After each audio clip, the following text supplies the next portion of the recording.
Mr. Jimmy Panetta for 5 minutes. Outstanding. Thank you, Mr. Chairman. I appreciate it. And thanks for all of your testimony today, gentlemen and lady. I appreciate this because what you got to realize is not many other people on the Hill in Washington, D.C. are talking about this issue. I mean, when it came down and what we saw the last election, there were just sporadic mentions by the major party presidential candidates, let alone a serious plan to address it.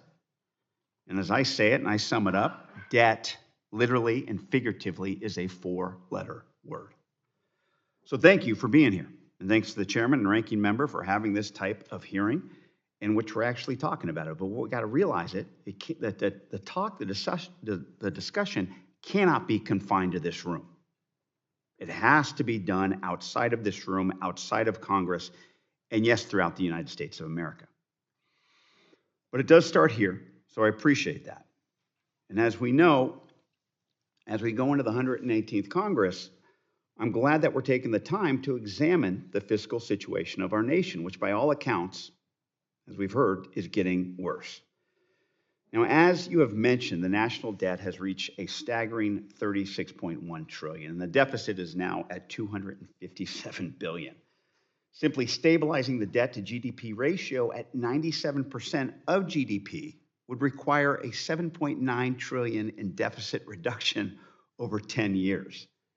And reducing the debt to GDP ratio to pre-pandemic levels would require $15 trillion in 10-year savings.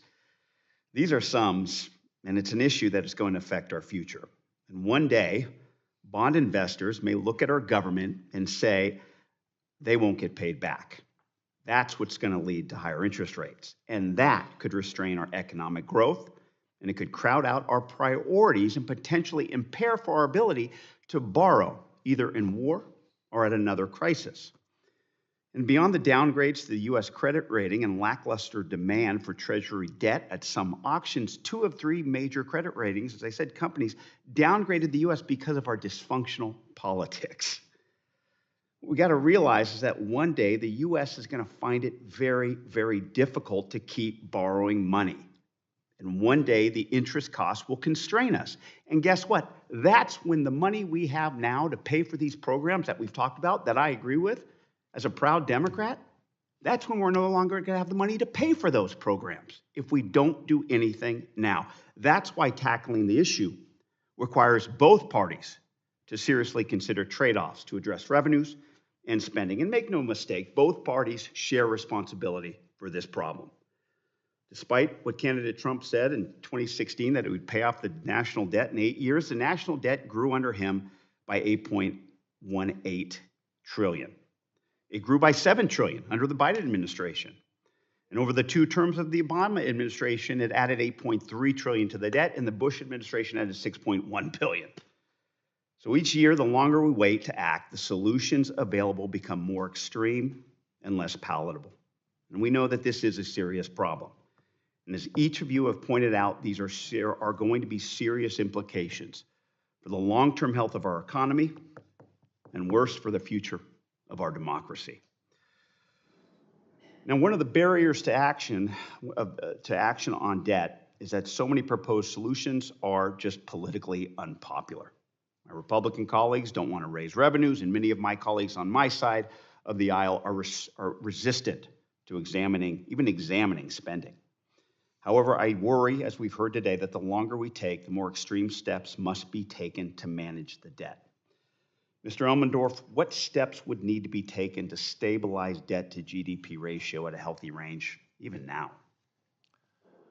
Well, Congressman, thank you for the question. To stabilize debt at about 100% of GDP, where it stands today, we would need to reduce the annual deficits by about $600 billion relative to current law. And as I say, if one wants to extend the expiring tax provisions, one needs to make up for that. Then additionally, if one wanted to bring debt back down as a share of GDP to the areas that we were more familiar with before, then you need to do even more than that. But even $600 billion a year would be a tremendous change, a tremendously large change to make in spending and tax policies. And quickly, Mr. Walker, I was one of 3 Democrats that voted for the fiscal commission on this budget committee when he passed it out of here, which I think is a responsible way to proceed. What would you say in response to those that actually oppose a fiscal commission on process grounds? Well, as is mentioned, some people say, well, that's your job and therefore you should do it. And the problem is the track record speaks loudly. Things have gotten much, much worse. It's a bipartisan problem. You know, I've done citizen education engagement, including some with your dad, okay, in 47 states, 2 territories, and several countries. The people are way ahead of the politicians. They're focused on debt to GDP, revenue to GDP, spending to GDP. I got 77 to 97% support for specific reforms in all the areas we've talked about and more that would stabilize debt to GDP at a lower level than we are now, which is what we need to do, okay? And so I think my question is it, you know, if not now, when? If not us, who? So I commend you for supporting that. We need that commission desperately.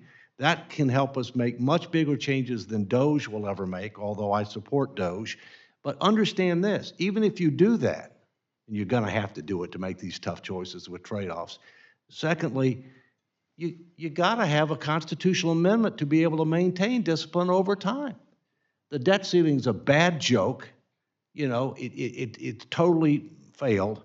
And statutory approaches like Graham-Rudman or whatever, they don't stand the test of time. Only a constitutional amendment can bind current and future Congresses. Thank you, sir. Thank you again, the witness. Thank you, Mr. Chairman. I yield back. Thank the gentleman from California for his leadership on the fiscal commission, and now yield